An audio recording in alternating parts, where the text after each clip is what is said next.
Good afternoon or good evening, whatever we are right now, and welcome to the workshop on doing a good presentation or a good pitch. I know that everybody in this room has some reason for being here. Some of you are part of the business plan competition, and I'm going to be seeing you on Tuesday to do some one-on-one coaching. And some of you are my students in my advanced advertising class, who are going to be going to New York and presenting before a group of judges. So others of you are just interested parties who are here to learn how to do a good business pitch. So that's what we're going to talk about today. And I'm Lynda Maddox, for those of you that don't know me.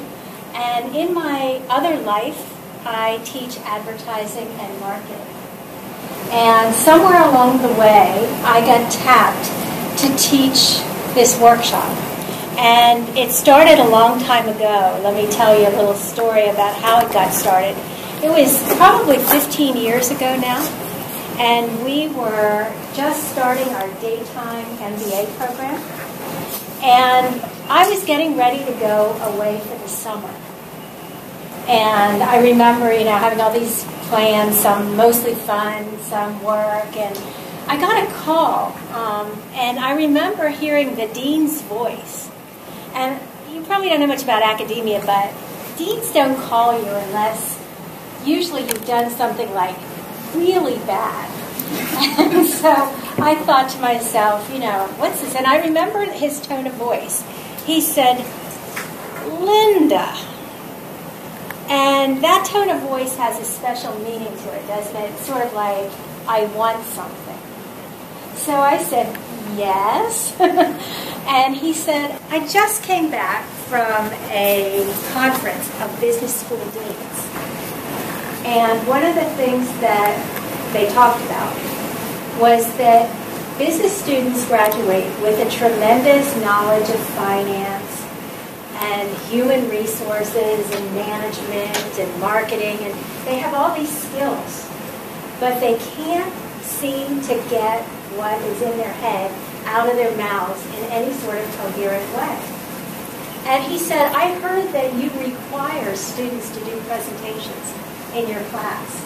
And I sort of laughed because that's my major way of teaching. I really believe in doing good business presentations because I think it's a skill that all of you, everybody needs, whether you're in business or not, particularly in business. So I sort of laughed and said, yes, I've been accused of that. And he said, well, I have a proposition for you. He said, I'd like for you to develop a course, and I'd like all of our MBA students to go through this course. And then he said the magic words. He said, and I have money to do this. That was sort of unusual because a lot of times schools don't put money behind this sort of program.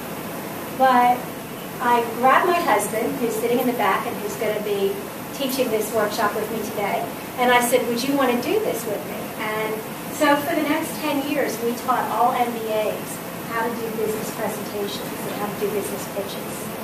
And it was, at first, we were a little unsure about whether we'd like it, and it's actually turned into one of my favorite things to do.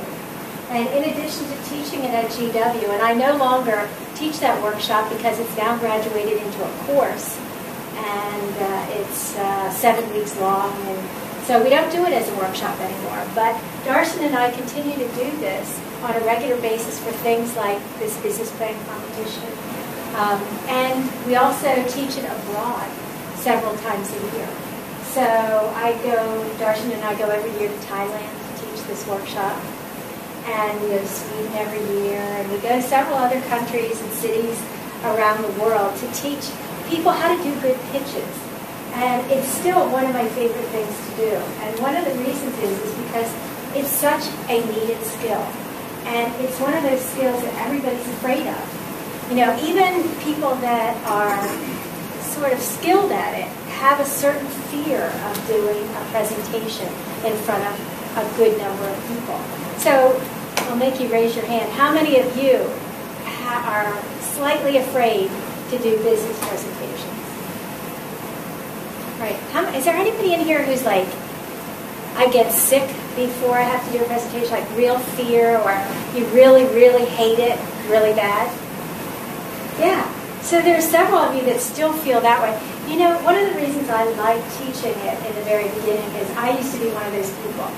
I mean, literally 3 days before a presentation, I would get a migraine. And I would be sick to my stomach. I would be sick until that presentation was over. And I was one of those people that I would get up and do a presentation. And afterwards, I would sit down and say, what did I say? I would have what I call an out-of-body experience. And people would always say, oh, you did great, you know, and I'd be like, I have no idea what I said. But I appreciated that feeling so much when I taught other people how to do business presentations that it made it a really rewarding thing for me. Because there's nothing worse than walking around in a business setting being afraid of the job you have to do tomorrow. And that's what a lot of people do when they have to do presentations. So they do one of two things. They do it and are really afraid all the time and are never sure of themselves, or they avoid it completely. And by avoiding it completely, they often risk not getting promoted or not being known for their good work.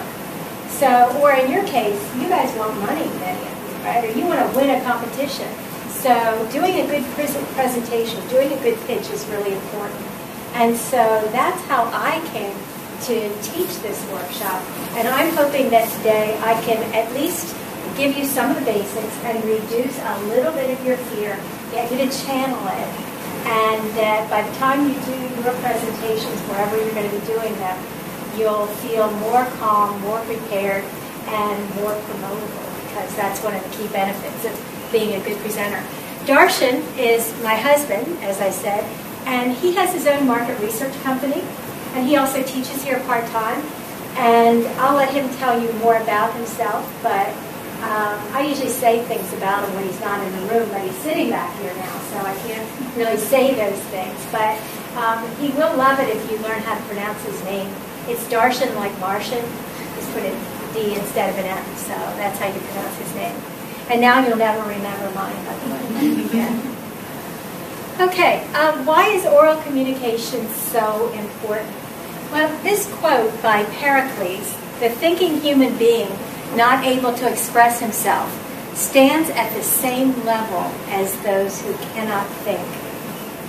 So what does that, sometimes these old Greek quotes that are translated, you read them and you have to read them like 3 times to really realize what they're saying. So what is he really saying?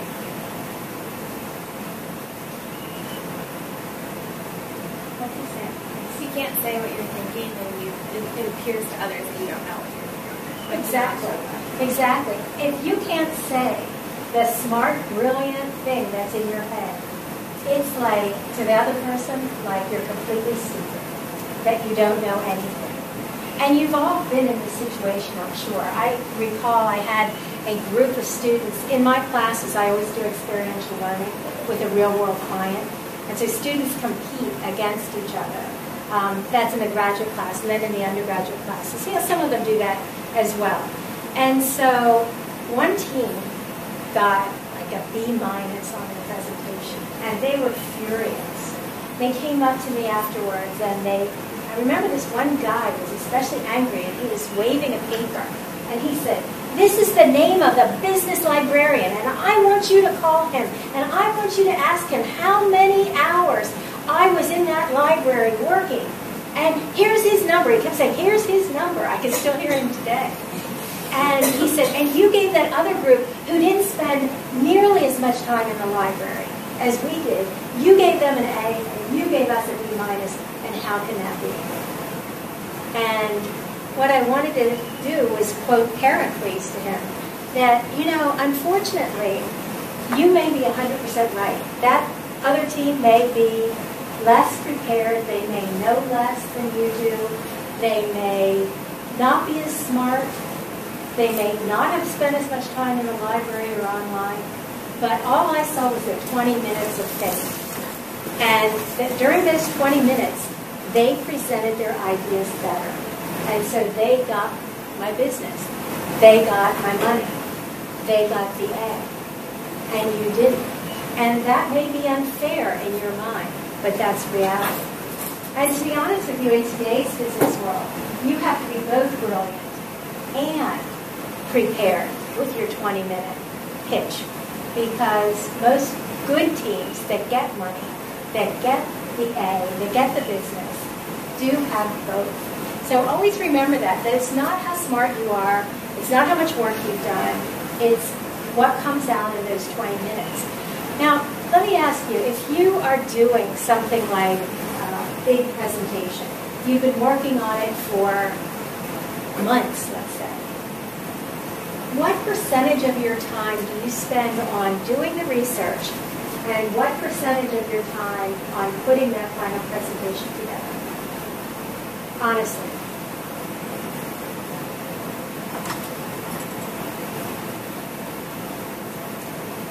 I'd say about 60 to 80% on the presentation. Mm-hmm. You're pretty good, yeah. And you put 60 to 80% on the presentation and only 40% on the research? Depending on how well I know the topic. Interesting. Yes. Well, our team up in the business competition, 44 ended up we spend together with guys, we spend around 80%, 5% of the time on Right. research. 50%. That's because of the time. They think. Yeah, and you know, actually what you're saying, you're better than most people. Because most people, let's spend 90 to 95% of their time on gathering information. And it's gotten worse with all the resources that we have online. It's really gotten worse. You know, have you seen that commercial where the guy says, honey, I've reached the end of the internet? Well, you know, you really don't ever reach the end of the internet. And so people keep researching and researching and researching. And then they only, the night before, think about putting their presentation together. And I have to say you're especially good because I've coached this business plan competition before. And people show up when John and I do the coaching, and they have clearly just put their presentation together 5 minutes before they come see us. So don't do that because it doesn't do your brain justice. It doesn't deliver to us what you know. And just remember Pericles. By the way, I actually had one time in one of my classes, I have students do their first presentation, and the team has to introduce themselves. And a guy stood up, and his name was actually Pericles. So it was wonderful because he used this quote in his presentation. So our goals for today are to identify some qualities of good presenters, and I'll give you a hint. Everybody can be a good presenter. You all have something great about you that makes you a good presenter. And that's, I guess, the first takeaway that I would tell you to take away from this workshop is that everyone can be a good presenter. And the key is that within a few minutes after hearing someone talk up here, you should have an idea of what that person is like as a person. So if I'm doing a good job, you should feel like if you met me tomorrow at a party, you would feel like you knew something about me as a person. Not something that my knowledge is about, but something about me as a person. Because being who you are up here is what makes a good presenter. And I'm one of those people that I've attended workshops where the presenter gets up and shows all sorts of famous orators doing great presentations. And my feeling about them is, I'm not them. And the more I try to be them, the more nervous I get up here. But I can be myself. And if I know the best things about me and I can convey them to you, that's what is the beginning of making a good presenter. And so I want to improve your comfort level, and hopefully I've done that a little bit already, because knowing that you don't have to be somebody you're not should make you more comfortable. I remember when I was first starting to teach, people said to me, oh, you look too young to teach. Wear your hair up. And so I would do that. I would wear my hair up. And I almost never wear my hair up. And so every time I had my hair up, I felt weird. And when I got up there to present, I presented weird because it wasn't me. So you should really try to be yourself when you're up here. On Tuesday, we'll give you some practice and some feedback. And hopefully some of the rest of you who are not in my classes will someday get a chance to sit in one and get some one-on-one feedback, because that's a great way to learn how to present, is to get somebody to give you some one-on-one feedback. So why be a good presenter? Well, we talked about it. One is that you just really don't walk around feeling like a nervous wreck right before you have to do a presentation. But secondly, it gives you visibility in your company. It gives you visibility in your job, in your workplace, in your community, and that gets you the ability to be a better manager, and many of you are here to study business and management, and it gets you promoted. It gets you hired and it gets you promoted. That's a statistic that comes back again and again and again in the literature. But the number one thing that companies look for when hiring somebody is presentation skills. Some companies now, in my field, in marketing and advertising, actually require people to do presentations in a job interview. So that's how important it is. I said everybody can be a good presenter. Be yourself. Be prepared. That's really important. And what do we mean about being prepared? Well, it varies depending on what you're doing. Let's say, like you guys, you have to do a timed presentation. How long do you have? 15 minutes. 20 minutes. Should you write a script for that? Or should you just get up and sort of wing it and watch your time and hope you end in 20 minutes? You know, that's like the driver's license test. Like, what do you do when you come to a yellow light and one of the answers is speed on through, right? The answer is that obviously you prepare a script. But the key is that you have to prepare a script that sounds as if you're conversational.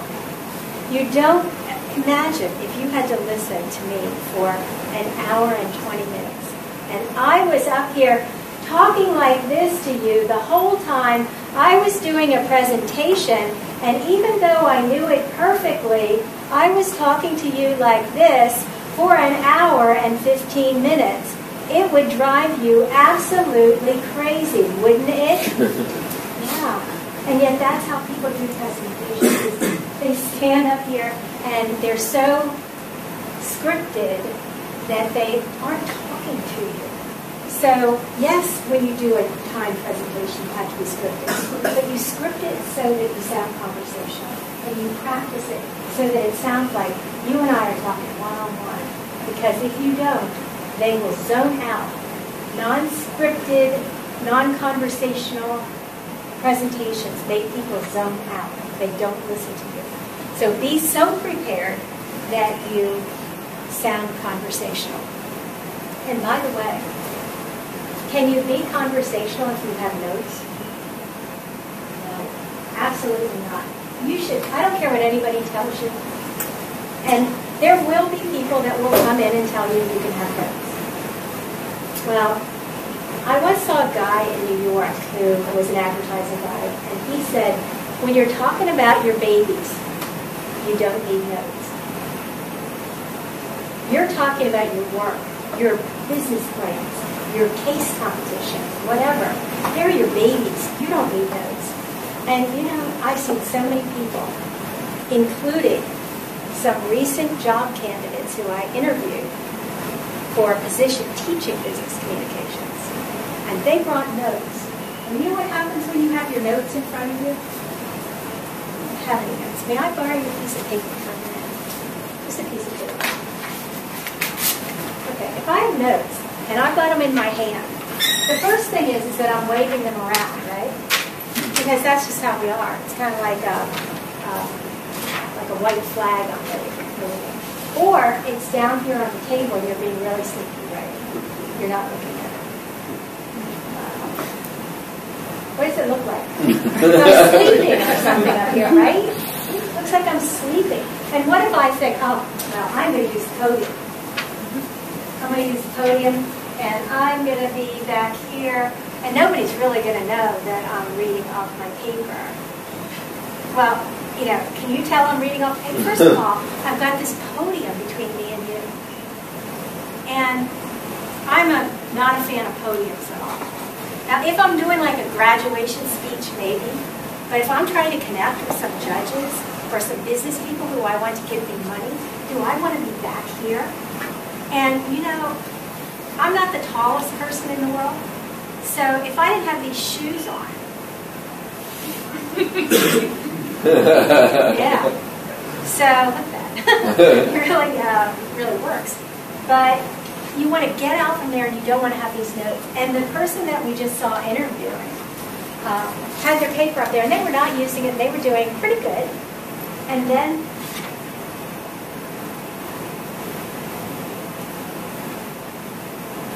they remembered that they had paper. And no matter how few words you have on that paper, when you remember you have it, you can't find those words. You can't find where you are. So get rid of your papers, give them back to whoever gave them to you, and don't have notes. Talk to the audience like they're people. So that means you really have to be prepared. Now, what if you're like a nervous wreck? Well, the good news is that you should be a little bit nervous. Because if you're not, and is there anybody who's just not nervous at all when they come up here? That you just love it up here? You're kind of afraid to say that now, even if you are, right? But some people aren't. Or some people think they're going to be really nervous when they get up here, and then they start loving it. It's really funny. Those people are really going to watch them when they're on your team, by the way. Because they say, oh, I don't want to talk much, I'm really nervous. And then they get up here and they find their calling and they start singing and dancing and you can't get rid of them. But most people say that if you say they're not nervous, do something that's really dangerous. And that's if they start, what do they do? People that aren't nervous at all. They ramble. Yeah, they completely forget the time up here. And they go on and on and on and on. And they love it. And they can't even believe they talk for 10 minutes when they're only supposed to talk 1. But they do. So the key is to be a little bit nervous because that keeps you tight. That keeps you tight and prepared and on script.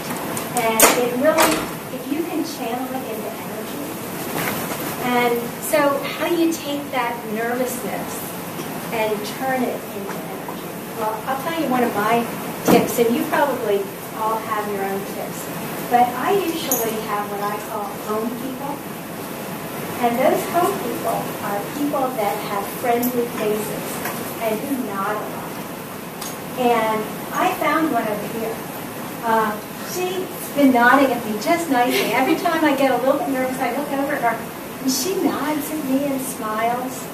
And I know there's some over here. And they lurk in the most unusual places, like in the back of the room. And when you look at somebody, and you talk to them just for a minute, they can't help but respond to you with a smile or a nod. It's just like human nature. And I'll tell you what, for me that calms me right down. So I even tell people in my class, if you are nervous, tell somebody. Darshan, I'm going to be nervous. I know I have their videotaping me today. So when I'm nervous, I'm going to look at you and just nod at me a little bit. And it will make me feel better. And so plant your home people. But I guarantee you that you'll find them just all around the room. So use them and channel that nervousness. Be confident. Well, that's like something your mother says, be confident. Well, sure, I would if I could, but, I'm not. I'm nervous, and I don't know what I'm saying. I don't know what they're looking for. Those words are the most dangerous words for any presenter. I don't know what they're looking for. Because, number one, if you're going into a presentation where you don't know what they're looking for, you are in trouble. So you should always know what they're looking for. That's the part about knowing your audience. And I think everybody in here who's doing their presentation, whatever it's for, knows what they're looking for. And if you don't, you ask. because it's far better to ask than to get up there and not know what they're looking for. But the real reason that people say that is because they're under the mistaken impression that the audience is really looking for something.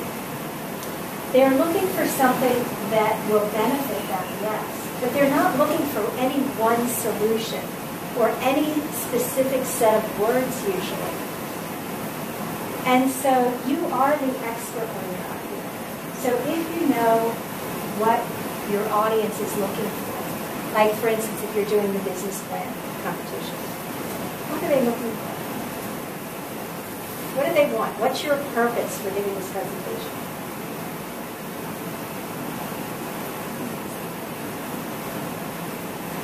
Show them how we can build a business and grow it. And how we would use them. Okay, and what? And how we would use the audience, how they can help us grow a business. Okay, how they would help you grow the business, right?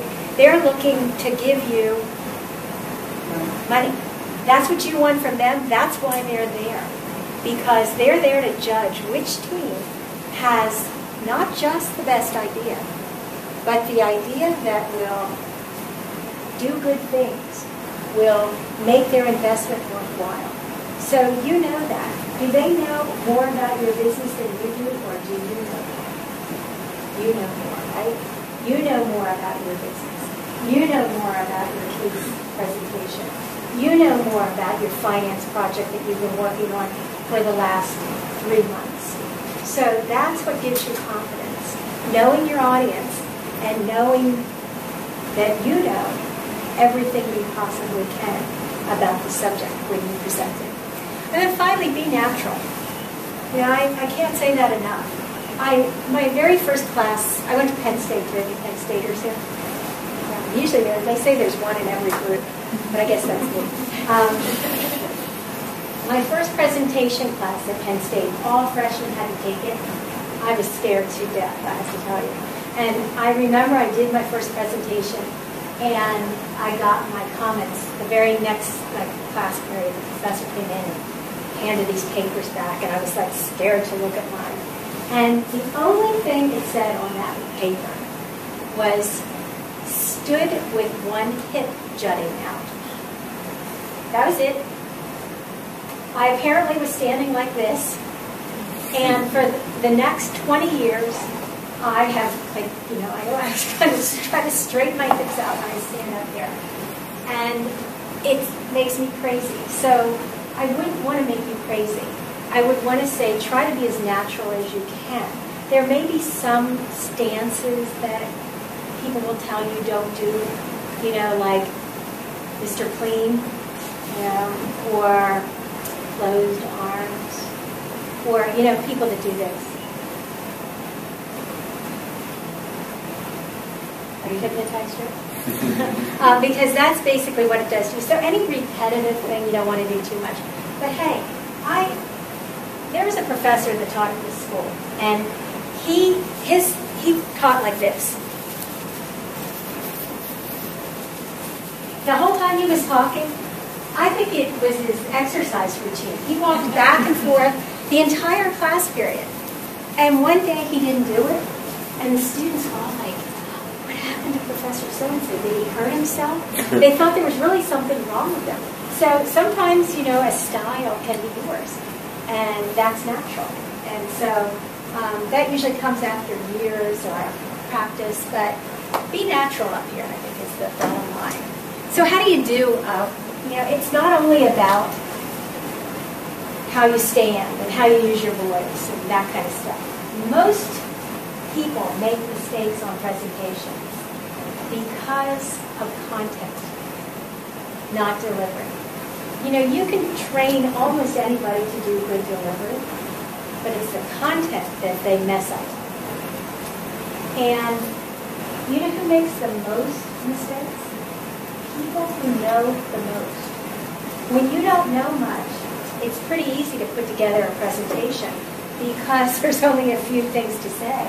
But when you've been working for weeks and months and lifetimes sometimes on something and you're really an expert, you sometimes have a hard time squishing that all into 20 minutes or 15 minutes and saying things that really are appropriate to the audience and that accomplish your goals. So there's a few tricks to that, to what to do. And the first thing, and I use this a lot, I use this when I do consulting projects. Darshan and I use it a lot when we work together. And that's always to ask people, if there's only one thing that the audience is going to remember after this presentation, what would you want that to be? And I had a guy who was in this business plan competition last year, and he's moved on, and he's going to be doing additional, I guess he's competing again in another level of business plan competition. And after his presentation in my office, I said to him, so what's the one thing you want the audience to remember or know after you finish this? And he said, I want them to know that we have a really good business idea. And I said, and anything else? And he came up with like 3 or 4 different things. And I said, what do you really want them to know? And finally, I mean, it took a lot of digging. He said, I want them to know that I'm deserving of winning the first prize. And I said, but you never said that. He said, yeah, but I told them how good our business is. I said, but you never told us that you wanted the money and what you were going to do with it and how that would benefit them. And so that's the one thing that he wanted the audience to remember. Once he said, once I know that, I could move this part here and this part. Yeah, he had it. You could see it. It just clicked, It wasn't like he had to redo his whole presentation. It's like, okay, now I have my anchor. And that's the very first thing you should do on your presentation, is really sit down and think hard about what's the one thing you want the audience to remember. And then you can start expanding it to maybe 2 or 3 or 4, maybe 5 objectives in a 15 or 20-minute presentation, but not more, because you'll end up giving them a brain dump of a lot of information, and they won't remember anything. So very important. That's how you know how to start your presentation. One thing. And there's this, I remember reading this one like this. In a class, after an hour's class, the average student only remembers 1 or 2 things that you said.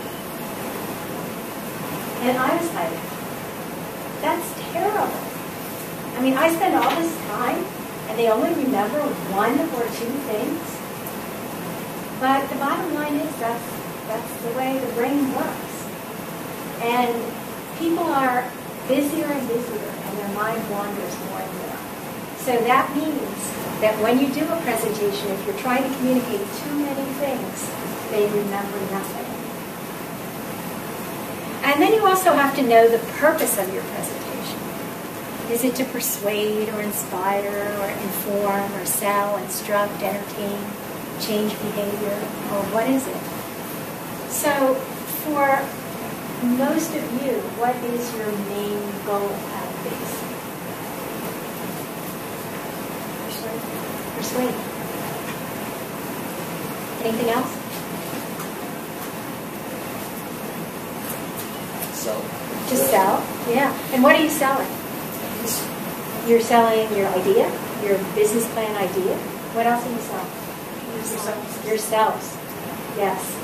The number one reason, and again, this is according to a lot of research, the number one reason that teams are hired is because the client likes you. They think they can work with you. They think you can work together if you're a team. And so you're selling more than just your idea. You're certainly doing much more than informing, aren't you? You are selling yourself and your idea and the benefit that idea will have for the audience who's listening to it. Really important. And so knowing the difference here, like you might say, well, do I want to inspire? Well, I had a guy one time, I remember him in my class, and he did his presentation, And when he spoke, he came over to the judges, and he was like right here in the judges, and he was really selling. And the judges, I remember watching them, and he said, they finally said to him in the feedback session, you were just a little too close to us. And I said to him, I remember saying, that is like, you're sort of like a used car salesman. He said to me, I am a used car salesman. That's what I do for a living. It was one of my favorite moments. I couldn't believe it. So sometimes it is good to inspire, isn't it? If you're hired to do an inspirational speech, like I saw a guy one time do a presentation before the National Association of Realtors, and he came in on a wheelchair, and by the end of the speech, he had people crying because he had been the #1 real estate salesman in the Southwest. And for his 50th birthday, his wife gave him the present that he had always wanted, and that was a chance to go skydiving. And he jumped out of the plane and the parachute didn't open. And he landed in a parking lot of cars. And they told him he would be paralyzed for life. And he went on the following year to become the #1 salesperson, not only in the Southwest, but in the whole Western region. And it was like people were weeping, when they saw him. He was very inspirational. And if that's your job, then that's what you want to do. But you don't want to do that if your job is something else. So know your job. Most people in business think that their main job is to inform. But that's usually only part of it. It's also to sell and to persuade and maybe to instruct people how your product works. So don't be afraid to show demonstrations and bring examples and tell stories. They're so effective on presentations. Remember that. That's, I guess, the #2 takeaway. Stories and examples. Sell your ideas. A bunch of information thrown at somebody does not. Stories and examples, because that allows the person to think, how can this work in my life? And that's what you're after. Now, is your job to entertain? Is your job to entertain? If I'm not entertaining you, I am boring you. Yeah. And, it's very interesting, because I used to do this when we were over in another building. This building's a little harder to do this. But we used to teach business classes in another building. And so we would often be there when classes came out. And after the first day of class, I would kind of hang out outside of classrooms. First day, and a lot of professors don't teach much on their first day. And I would listen to students coming out of the classroom after like 15, 20 minutes. And out of some of the classrooms, students would be saying, I can't stand her. He's so how do you how long can you drop this course? This guy's a mess. And out of other classes, oh, this is a great class. This guy's really smart. Well, wasn't that the professor in the class that everybody wanted to drop was stupid and the other guy was smart? No. It's that one was entertaining and the other one wasn't. So yes, you have to be entertaining, because if you're not, you will lose the audience. Now, does that mean that you ought to tell jokes? I used to think that to be a good presenter, I have to learn jokes and tell them really well. And I thought that for a couple of years, and I used to practice jokes. I'm not a good joke teller. By the way, the research shows that women are not as good joke tellers as men. So I'm not good at that. But what are you good at? That's what you need to know. What can you do that will entertain somebody? It might be to tell a story. It might be the way you use your voice. It might be the way you look. That sounds strange, but I often tell people, you have such a friendly face. When I look at you, I believe you. And so use whatever you have to entertain, because if you don't, you won't get the business. What else? So just to sum up here, some of the steps to a winning presentation: good content that is meaningful to the audience, benefits, good use of words. Use short words. Don't use long words. People that get MBAs or any degree, or they're in a class, they think, I've got to use every smart word I ever learned in my entire student career. And so they start using words that people don't understand, and sometimes that you can't even pronounce. If you can't say the word, don't use it. Use something smaller.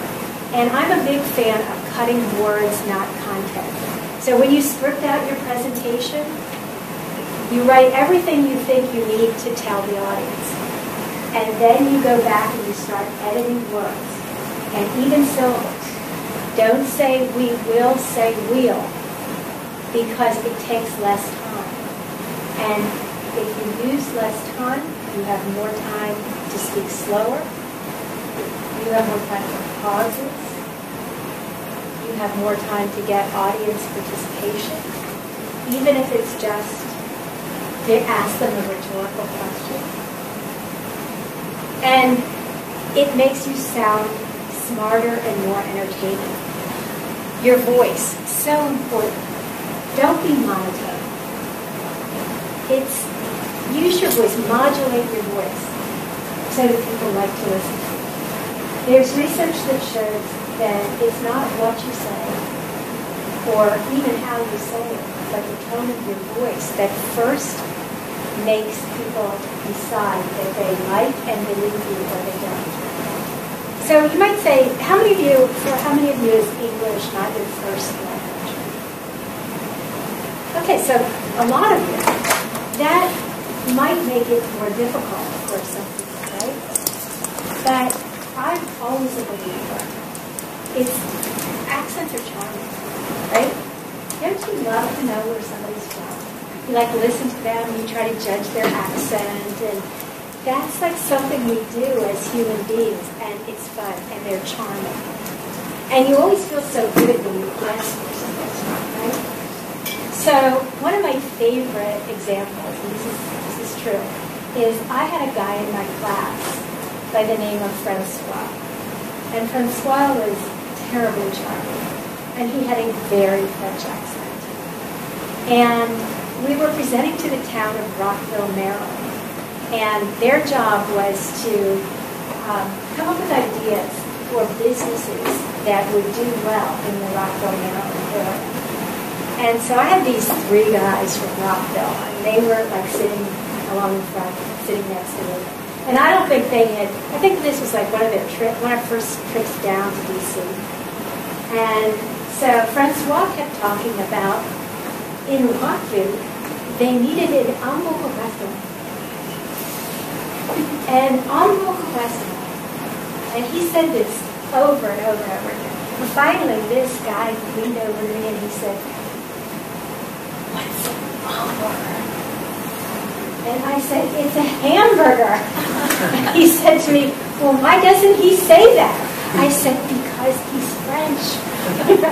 And all Francois would have had to have done was to have a beautiful slide with a picture of an hamburger on it. And everybody who left would have, for sure, remembered hamburger. And they would have been saying, "Oh, I think we need an hamburger restaurant in Rockville." Because accents can be charming. So use them to your ability. Use things like slides to help you. I also had a presenter in one of my classes, and she was really worried people wouldn't understand her, but she really wanted to present. So she presented with a pair. Another American presenter presented with her. And every time she would say something, the other person would add something, not to translate, but just sort of like a song and dance sort of routine, so that it made her easier for the audience to listen to, because it broke it up. So there's all sorts of ways. And remember that everybody has an accent. I have one. You have one. And if you can guess where I'm from, then you can be pretty good.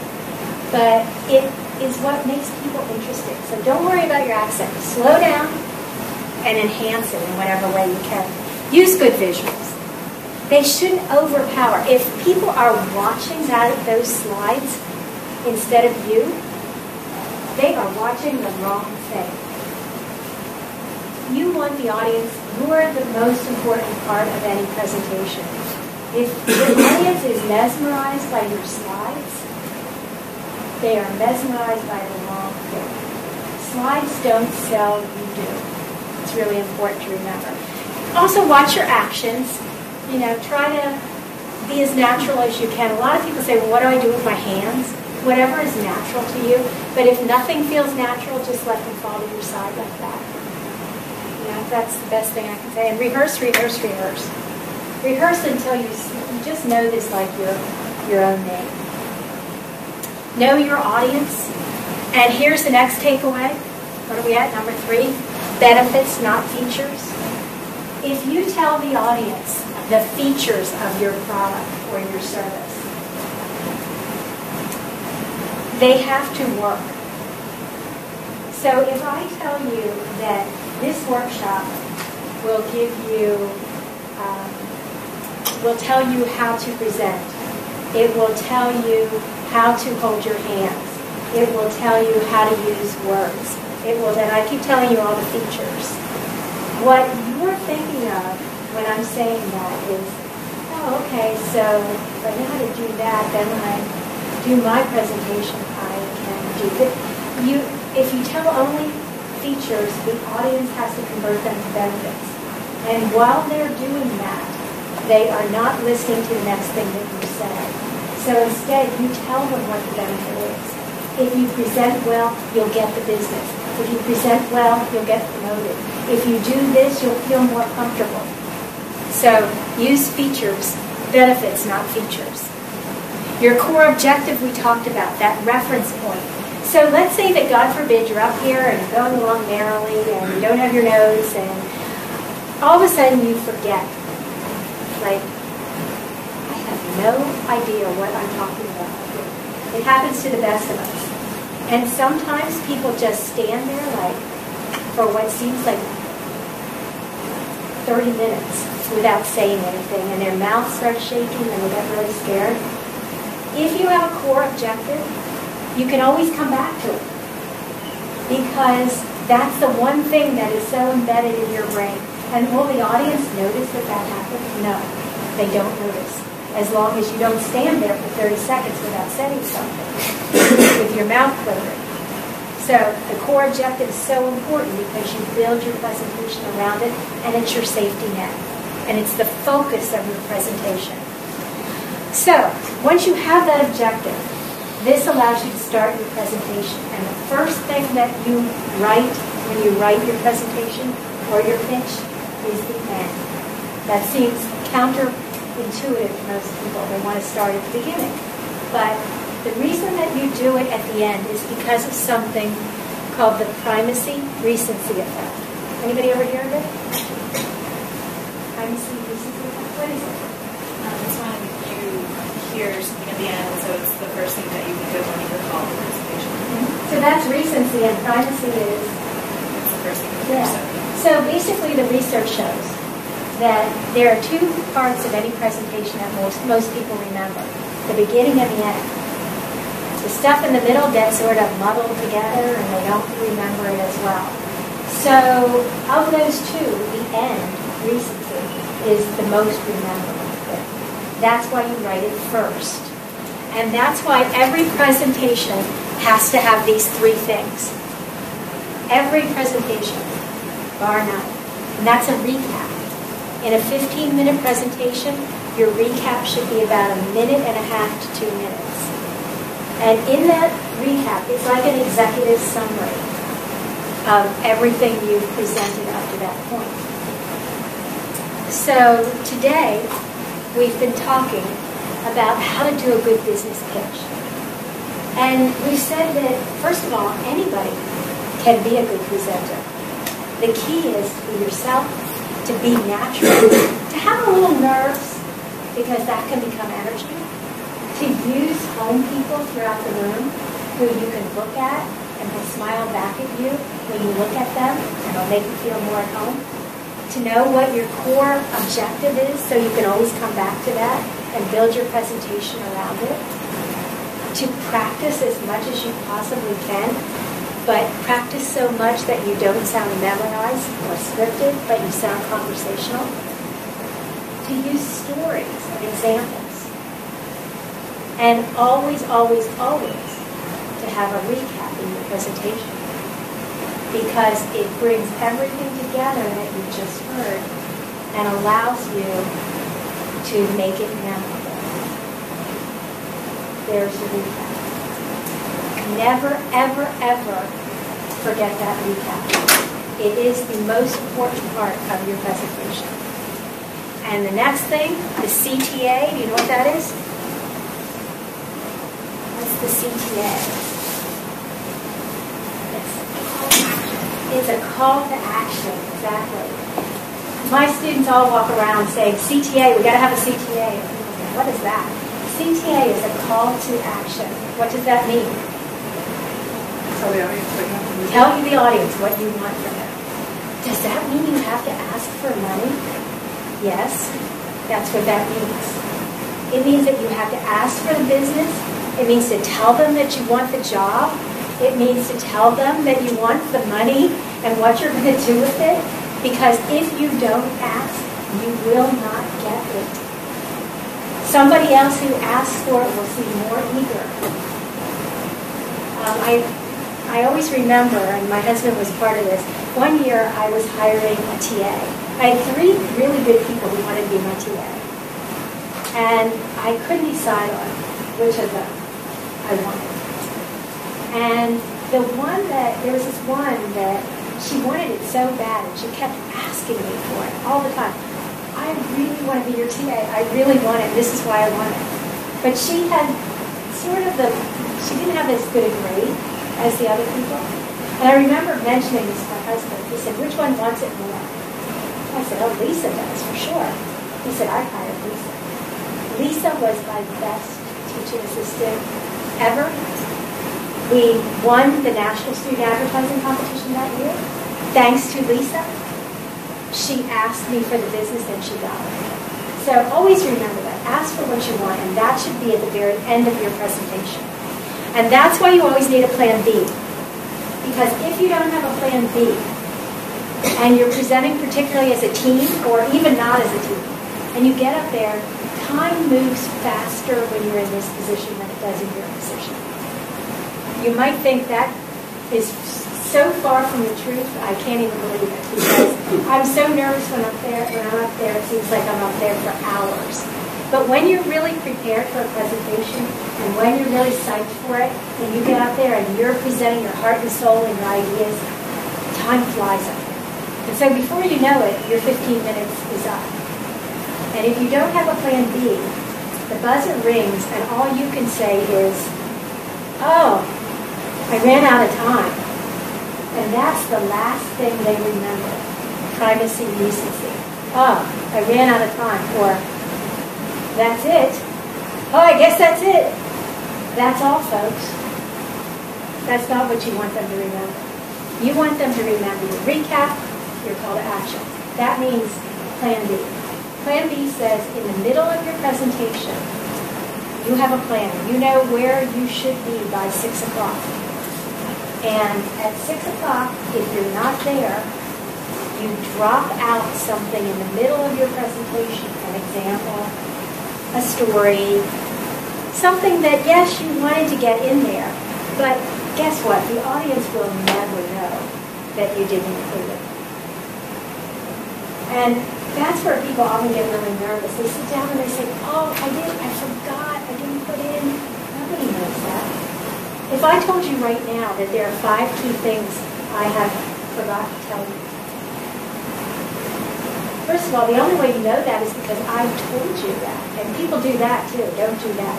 Don't tell the audience, oh, I forgot to tell you something. And, oh, I'm sorry, I'm out of time. Well, that's the worst thing you can do, don't you? So just have it all scripted, have it all ready. Just skip over the slide real quickly and go to your ending.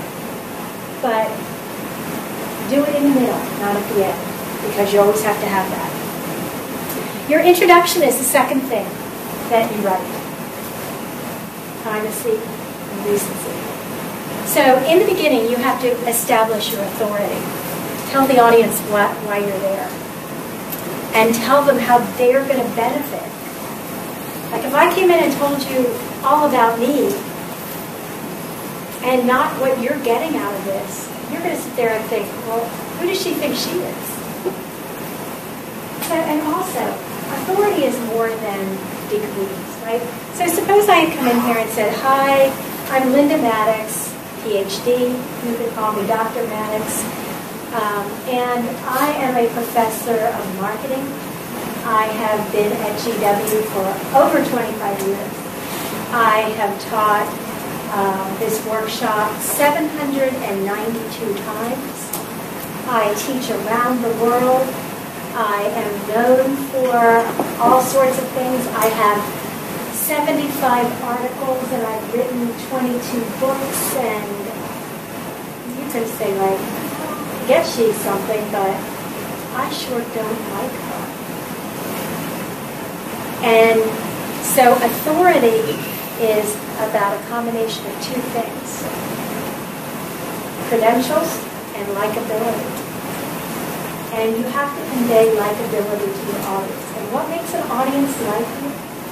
Well, a lot of things. But one of the main things is if they think that you're trying to help them, or you're cognizant of what they might like, benefits, not features, right? It also has to do with your face and how you hold your face and your eyes and your voice tone and all those things we talked about. But remember that when you establish authority, it's not just about your credentials, it's about likability. And this is really funny because people forget this all the time. If somebody doesn't know your name, they don't like you as well. You make them nervous.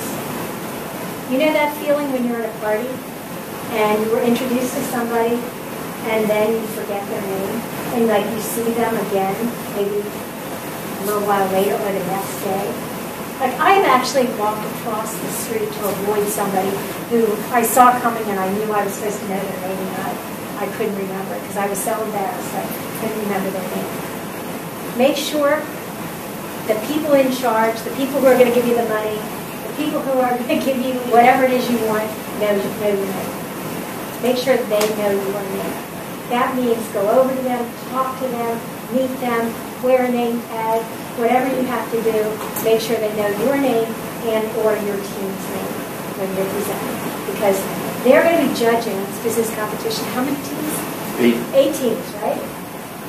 8 teams blur into nothingness to people unless they remember your name and your team's name. So go over to them, meet them, shake their hand, tell them who you are, get to know them, wear your name tags, have your names on your slides. Because that's how they're going to pick the winner. If they can't remember who you are, they do not pick you as a winner. Tell the audience why you're there and how they'll benefit. In the middle is kind of the fun part, in my opinion. Because you really have a task in the beginning and the end. But in the middle, you reinforce. You say things over and over again. People do not remember something they've only heard once. The rule of thumb is if they don't hear it at least 3 times, they will not remember it. So that doesn't mean that you stand there and say the same thing 3 times over and over and over, although research shows it works, by the way. I mean, that's what that advertising that drives you crazy, that's what that's all about, you know? You say it enough times, they'll remember it. That's what nursery rhymes are all about. But you're not doing an ad and you're not doing a nursery rhyme. So you need to say it in several different ways. So maybe the first time you say it. And the second time you give an example of it. And the third time you give a demonstration of it. And the fourth time you say it a slightly different way. And the 5th time you show a picture of it. Every impression makes a memory. That's what you need to do. It's the thing people do wrong most on their presentations. They think that they'll look smartest by packing it with tons and tons and tons of information, and we don't remember any of it. So at least 3 times. I had a group of students one time do a presentation, they had a jingle. They had a person in their group who was a musician, really talented. She wrote an original jingle for the American Red Cross. That was the project that year. And everybody that was around the school at the time knew about this jingle. They were walking around singing it, and it was really catchy and really great. And they did their presentation, and it was 20 minutes, so they insisted that they only had time to run their jingle one time. And they didn't win. And afterwards, they had a chance to meet the judges, and they asked the judges, well, I know we didn't win, but what did you think of our jingle? And she was so eager, I remember. It's heartbreaking, because the judges all looked at each other and said, did you have a jingle? Did not even remember with prompting that they had a jingle, let alone remember. So, moral of the story, always repeat anything you want to have remembered. Use examples, exemplify. Enumerate. I'm going to give to you 3 points. The first point is be natural. The second point is offer benefits, not features. And the third point is to always have a recap and a call to action. Okay, I did a couple things there, right? I told you I'm going to tell you 3 things. That's called a setup. To make people remember and retain information, you set them up. You tell them, I'm going to tell you 3 things. That's like, this is going to be on the test, you know? And it gets people to listen up. And then you tell them 1, and 2, and 3. But you know what a lot of people do? They say, there's going to be 3 things I want you to remember. And then they tell you they go 1, and they go on and on and on. And then they say the second, and then they don't ever do the third. And you're like, wait a minute. 1, they say 2. And this is all while they're still presenting, and you're not listening because you're trying to think, well, did she give me the third one? Or I'm not really sure. You don't ever want that to happen. So set them up, make them concise. If you're going to give them 3, give them 3. And use enumeration, use repetition. And this last one, mesmerize. I always like the word. Because you always remember the eyes and mesmerize, right? And eyes are a powerful tool in a presentation. If you look at somebody, they feel special. They will remember you. They'll connect with you. And if you have a paper down in front of you, or you're looking down, nobody ever sees those eyes, so you can't mesmerize. So look, open your eyes. Use them. Look around the room. It makes you look bright and interested. I know that sounds hokey, doesn't it? It sounds really hokey, but trust me, it works. People that don't use their eyes don't mesmerize. Here's the formula. What main goal? That's that core objective, right? 2 examples are stories. Always, always stories. Tell them. Don't forget them. Just because it's a business plan doesn't mean you can't tell stories. As a matter of fact, that's one of the best ways to show somebody that your idea, your product works. Tell stories of how it did. 3 or more repetitions and good verbal use of verbal. Keep it simple. Use sound bites. Use themes. Use unusual and interesting facts. We haven't talked about that yet, so let's talk about it for a minute. Whenever you hear a marketing presentation, one of the first things that they tell you is the population is getting older and the population is getting more diverse in the United States. You know, like if I hear that one more time, it just goes like right over you. But what if I told you that within the next 50 years, the place where you're going to see the most blue eyes in the United States is in nursing homes. Scary for me, I realize. But that says the population's getting older. That says we're getting more diverse. But it says it in a way that, wow, you don't forget. And it makes you It internalizes, it makes it part of you. So tell things like that and speak conversationally. So those are the basic rules. I want to leave you just with one other thing, and that's getting the audience to participate. Like you only have 20 minutes to present. 15 minutes, 15 minutes. So you have to be careful about participation. It's always good. I love using it. And I teach that way when I have 3 hours. When I have 15 minutes, I have to be very careful. Because if I start asking you to participate and you do, how do I stop you? So you can use things like rhetorical questions. Like, for instance, how many of you think that this is a worthwhile workshop? I hope that most of you in here are feeling some benefit from it. That's a rhetorical question that gets you to participate. If I ask you how many, I could also do it the other way. Here's another tip about something. If I ask you, how many of you are finding that this workshop has been beneficial to you? How many of you? How many? Okay. A lot of times what people do is they say, how many of you think this was a good workshop? Oh, well, and then in the next point, you get nervous because and the audience is sitting there, you haven't given them enough time to respond, and you haven't looked at them. So therefore, they're like, does she want us to? I don't know what to do. And by that time, you're all nervous because you're not getting the response you wanted. And notice something else like, how many of you? How many? How many? I show you what I want you to do. So that's a trick about using participation. It's a good technique. I hesitate, I don't want to spend too much time on it today because I don't know that you're going to have a lot of time. You'll have a Q&A session, I think. But you don't want that. Like, imagine if you ask them a question and you only have 15 minutes and they all start answering. What do you do? It's really and I've seen that happen to teams, so be very careful. Anybody have any questions? I think you'd probably like a little break before you go to Darshan.